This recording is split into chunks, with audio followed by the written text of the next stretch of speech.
Disclaimer: it's inspired by reality, shaped by imagination. Nobody expected fireworks that early in the show, but the view turned into a political battlefield when Jane Fonda and Joy Behar went head-to-head over a question that's been heating up all across the country. Are governors becoming more powerful than the federal government? The moment the topic hit the table, you could feel Jane lock in, calm, sharp, and ready to cut through anything that smelled like oversimplification. Joy came in swinging, determined to paint governors as reckless attention seekers who were pretending they run the country. But Jane didn't let that pass. In less than 10 seconds, she dismantled Joy's point with a cold, clear breakdown of how power actually shifts during national crises. Joy tried to clap back, but Jane's response stopped the room. Even the audience gasped. Things got tense fast. Joy raised her voice. Jane didn't. And that made it worse. A quiet takedown always hits harder. Before long, Joy was flustered, visibly irritated, and, according to some audience members posting live on X, totally outmatched. The moment Jane leaned forward and delivered the line that made Joy's jaw actually drop, it sealed the segment's fate. Clips went viral within minutes. Comment sections exploded, and viewers couldn't believe they had just watched Joy Behar get outclassed so thoroughly, live and unrehearsed. The episode didn't start like a showdown. In fact, it opened with the kind of warm, easy chatter that usually fills the first few minutes of The View. Jane Fonda walked onto the stage to big applause, giving that familiar soft wave she's mastered over the years. She looked relaxed, almost glowing, and the panel welcomed her with genuine affection. Even Joy leaned in for a quick hug. Nobody would have guessed how fast the temperature was about to change. They eased into the conversation with light topics. Sunny asked Jane about her latest documentary project. Jane joked about how she'd rather be out hiking than sitting in editing sessions. Sarah chimed in with a playful comment about how Jane, quote, out-exercises half of Hollywood, which made Jane throw her head back and laugh. Whoopi actually seemed amused too, adding, her core is stronger than the federal government. It got a good laugh from the audience, and for a second, everything felt friendly. But the moment the laughter died down, Whoopi transitioned them toward the main topic. She looked at the cards, then at the camera, and set the table. She said, there's a growing debate that governors today might be gaining more power than the federal government. Some say it's good for local control, others say it's dangerous. Jane nodded thoughtfully. Joy leaned back, expression shifting. The tone in the room tightened by just a shade. Whoopi turned to Jane first, giving her space to ease in with her usual measured perspective. Jane didn't dive into politics right away. She took a moment to talk about her years working with activists and communities across the country. She praised the importance of state leadership during crises, giving examples of governors stepping up when federal support was slow. Her tone was calm, grounded, almost academic. The audience listened closely. Joy was smiling, but it wasn't the easy smile from earlier. More like she was waiting, anticipating. Jane finished her point about local leadership stepping in during emergencies, and that's when Joy slipped in with a gentle challenge. Sure, but don't you think some governors take that power and run wild with it? Her tone was light, almost teasing, but Jane's answer was more serious. She clarified that while leadership can be flawed at every level, broad generalizations never help the conversation. For a moment, Joy just blinked. You could see the wheels turning. She wasn't used to someone sidestepping her setup so neatly. Still, she kept the banter friendly. Jane, you're too diplomatic. If one of them screws up, call it out. Jane smiled politely. I do. I just also believe in accuracy. That line got a soft ooh from the audience. Nothing harsh, but it landed. Joy brushed it off with a laugh, though her eyes flickered with something sharper. Sunny tried to lighten the moment with a story about how her own state reacted during a recent national crisis. The panel bounced the topic around for another minute, each woman adding something thoughtful but gentle. Yet, even with the warmth on the surface, a subtle tension hummed underneath. Joy kept glancing at Jane, like she was waiting for the perfect moment to pounce. Jane, meanwhile, stayed relaxed. She sipped her water. She listened. She nodded. She didn't raise her voice or push harder than needed. And sometimes that's what sets the stage for conflict. Two strong perspectives, one calm and precise, the other fiery and unfiltered, heading toward an inevitable collision. When Whoopi finally gestured for the deeper discussion to begin, the air shifted again. The chair straightened, voices steadied, the harmless banter faded, even the studio audience sensed it. What started as a friendly reunion was about to turn into something far more charged. And Joy Behar looked ready for a fight she didn't realize she would lose. The moment Whoopi opened the floor for deeper opinions, Joy jumped in faster than usual. She leaned forward, elbows on the table, voice sharp but controlled. "Look," she said, "I think we're watching governors act like mini presidents. Some of them even treat federal guidelines like optional suggestions. Isn't that dangerous?" Jane didn't flinch. She folded her hands and spoke with a calm that made her a force long before she ever stepped into activism. "Danger comes from lack of accountability," she said. "That can happen at the state level. It can also happen at the federal level. Power isn't the issue. How it's used is." Joy let out a short laugh, not the fun kind, the kind that says she's about to swing harder. "That sounds great in theory, Jane, but come on. We've seen governors push their own agendas, override national policies, and divide the country. Isn't that exactly the problem?" Jane kept her voice steady. "The country is already divided. Governors didn't create that. They're responding to what's happening on the ground." Joy tilted her head. "Some are responding. Some are grandstanding. There's a difference." The audience murmured. This was no longer a mild disagreement. It was the start of an ideological tug-of-war. Whoopi tried to glide in with a balancing statement, but Jane lifted a hand slightly, signaling she wanted to respond. Joy didn't appreciate the gesture. Her expression tightened. "Joy, I understand your concern, but I've traveled to states most people don't pay attention to. I've spoken with communities who feel ignored by Washington. Sometimes the person they trust most is their governor. That connection matters." Joy tapped the table. "Trust matters, sure, but so does consistency. If every state decides what parts of federal law they agree with, we end up with 50 versions of the country." "Or 50 local responses to local needs," Jane countered. "Or chaos," Joy shot back. There it was, the real spark. The panel tried to ease the tension, but Sarah added something about how families feel the inconsistency when they move between states. Sunny chimed in about the legal challenges tied to state authority, but Joy and Jane were locked on each other now, following their own track. Joy crossed her arms. "You know, Jane, sometimes it feels like activists want states to have more power only when it suits their causes. Then when a governor from the other side steps in, suddenly it's dangerous. Isn't that a double standard?" Jane's eyes narrowed, not in anger, but in disappointment. "No," she said softly. "It's not about sides. It's about leadership. I've criticized leaders on both ends. I don't choose based on party. I choose based on impact." Joy smirked. "You say that, but people at home see celebrities talking about politics as picking a side every time, whether you mean it or not." Jane didn't raise her voice, but she sat up straighter. "If telling the truth is viewed as taking a side, that says more about the atmosphere we're living in than it does about me." That response pulled the air tight. Even the crew members behind the camera seemed frozen. Joy wasn't backing down. "So you're saying people who disagree with you aren't interested in truth?" Jane shook her head. "I'm saying truth isn't based on convenience. If a governor helps people, I don't care what party they're in. If they abuse their power, I'll call that out too. Power should be aligned with responsibility, not ego." Joy leaned forward, eyebrows lifted. "And who decides what abuse means? Celebrities? Activists? Hollywood?" There was the first audible gasp from the crowd. Jane exhaled slowly. "People decide. Voters decide. Communities decide. That's how democracy works. It's not about fame. It's about citizens making their voices heard." Joy rolled her eyes. "Sure, until a governor starts acting like they run the whole show.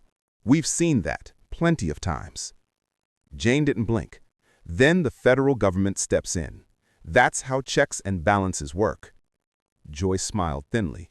And you trust the system to always work? Jane's tone turned sharper, not loud, but firm. I trust people who stay engaged. What I don't trust is giving all the power to one level of government and hoping they never get it wrong. A murmur moved through the audience. Some nodded with Jane, others leaned toward Joy. The tension wasn't just between them anymore. It was spreading across the room. Whoopi tried to reset the tone again, but Joy wasn't finished. She pushed her papers aside and looked right at Jane. You're making it sound like governors should have free rein because Washington isn't perfect. That's reckless. Jane's voice dropped to a colder register. I never said free rein. I said balance. When federal and state powers work together, people benefit. When they fight, citizens pay the price. Joy opened her mouth to reply, but this time she hesitated. Jane's words hit harder than expected. There was weight behind them. Decades of activism, advocacy, and first-hand experience. Still, Joy wasn't ready to let go.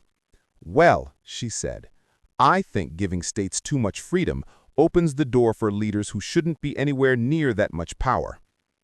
Jane didn't break eye contact. And I think dismissing state leadership because of a few bad actors ignores the millions of people who rely on it. The room held its breath. The energy on set shifted the moment Joy leaned back in her chair, folded her arms, and tilted her chin the way she always did when she was about to go for the jugular. The audience sensed it. The co-host sensed it. Even Jane Fonda's posture changed, straightening with a tension she tried to mask. Joy narrowed her eyes. Let me ask you something directly, Jane. You've spent decades in activism. Fine. But do you really think the average American wants celebrities lecturing them about how the country should be run? The audience reacted with a low hum of discomfort. Jane stilled. She didn't look offended. She looked disappointed. I don't lecture, she said quietly. I try to raise awareness. There's a difference. Joy didn't hesitate. Tell that to the people who feel talked down to every time someone from Hollywood tells them what policies they should support. Jane's jaw tightened. She wasn't angry yet, but she was close. I don't talk down to anyone. I speak to people, not at them. And I've stood with communities long before anyone put a camera on me. I don't need a celebrity label to care. Joy waved a hand as if brushing away the thought. You may believe that, but millions see it differently. The more celebrities push political messages, the more disconnected regular people feel. Jane's voice dropped lower. Joy, we're talking about governors and federal power, not about my career. Joy leaned forward. You brought activism into the conversation. I'm just reflecting what people at home say. That's not what this is, Jane replied. You're shifting the argument because you don't want to acknowledge the complexity of the issue. A sharp ooh rippled through the audience. Joy snapped her head toward Jane. Excuse me? Jane didn't raise her voice. She didn't have to. This isn't about whether people want celebrities involved. It's about whether leadership at different levels of government is working together. And it's about whether we're willing to trust people beyond Washington. Joy's expression hardened. You keep defending governors like there's some noble solution. Power corrupts. Giving them more influence only makes things worse. Jane finally showed a crack in her calm.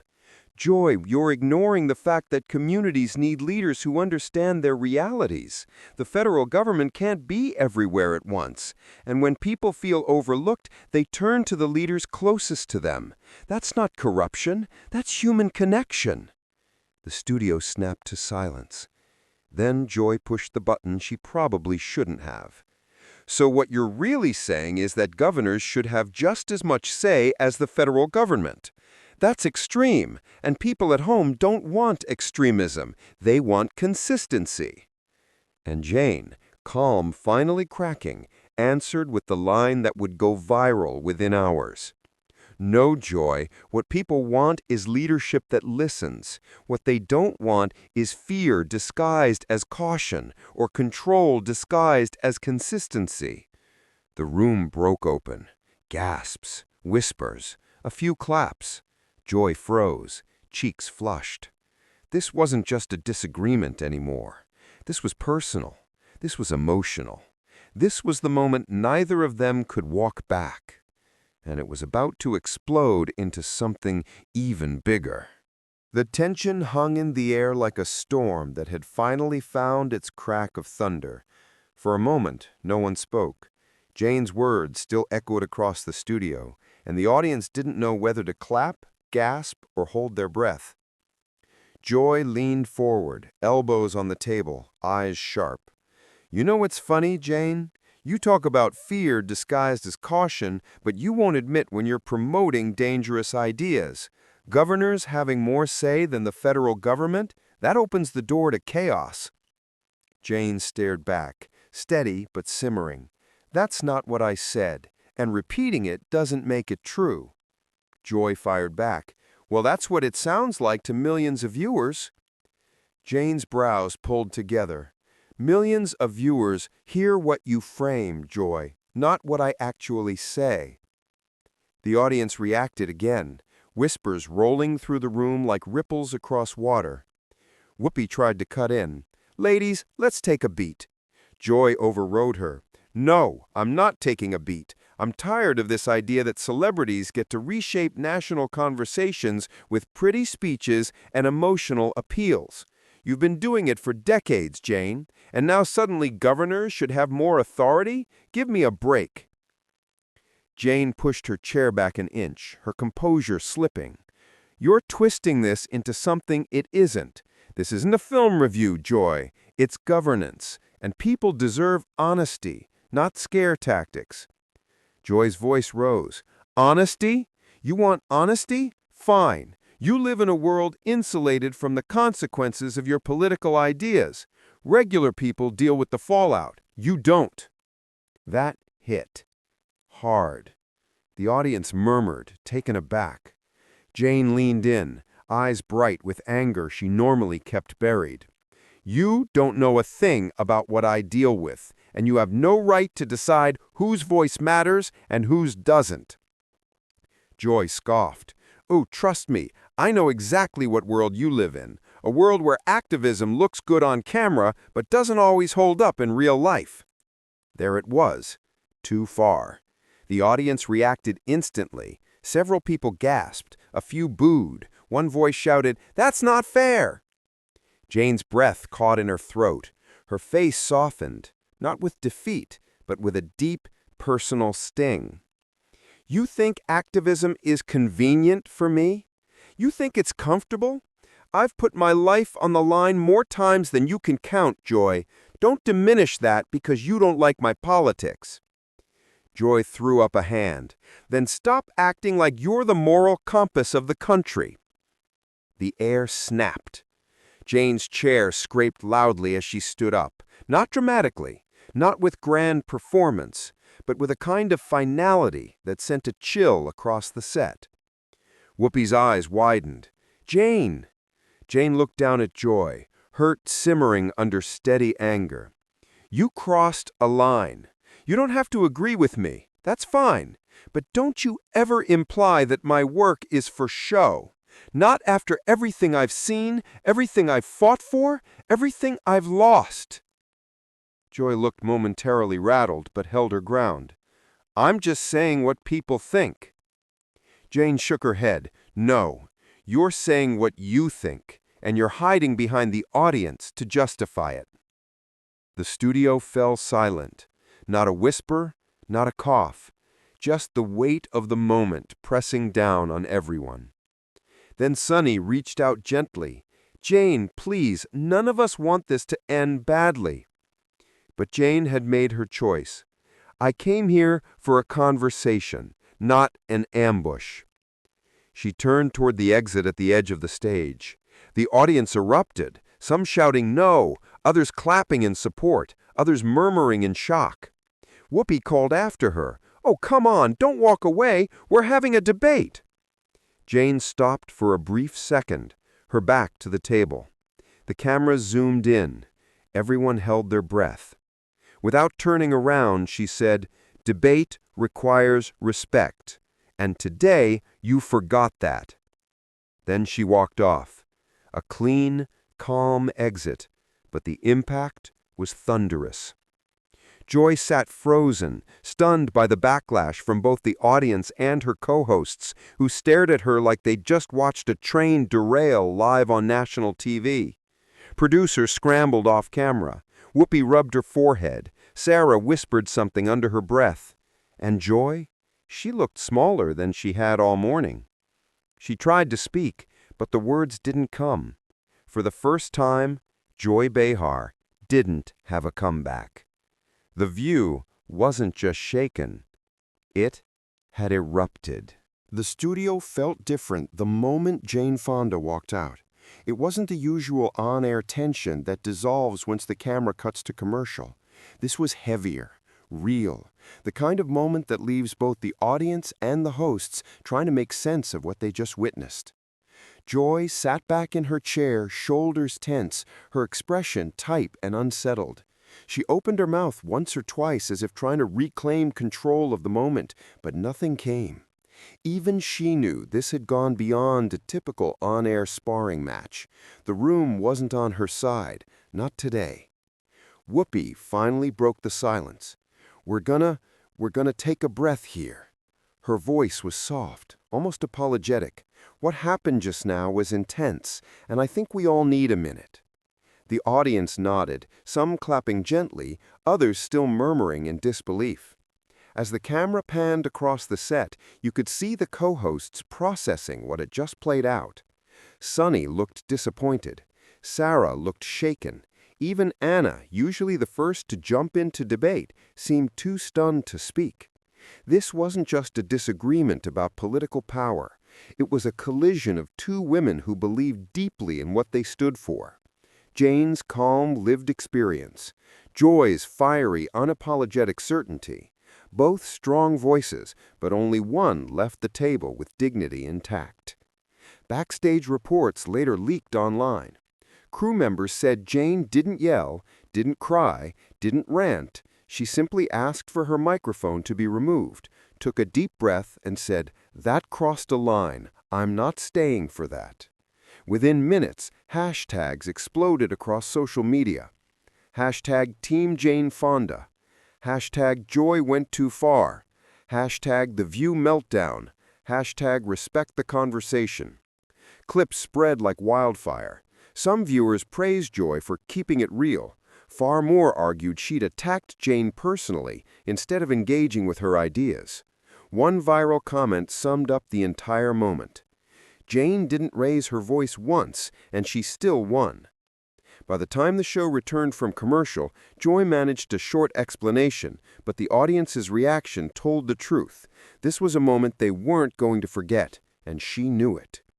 As the episode wrapped up, Whoopi delivered the closest thing to a moral the show could offer. No matter where you stand, debate has to come with respect. Otherwise, nothing gets heard. A simple line. But after the emotional implosion they'd all just lived through, it hit like a closing bell. Because what millions of viewers saw today wasn't just a clash of opinions, it was a reminder that even the strongest conversations break when empathy leaves the table. And as the credits rolled, one question echoed across the internet. Did Joy push too hard, or was Jane right to walk away?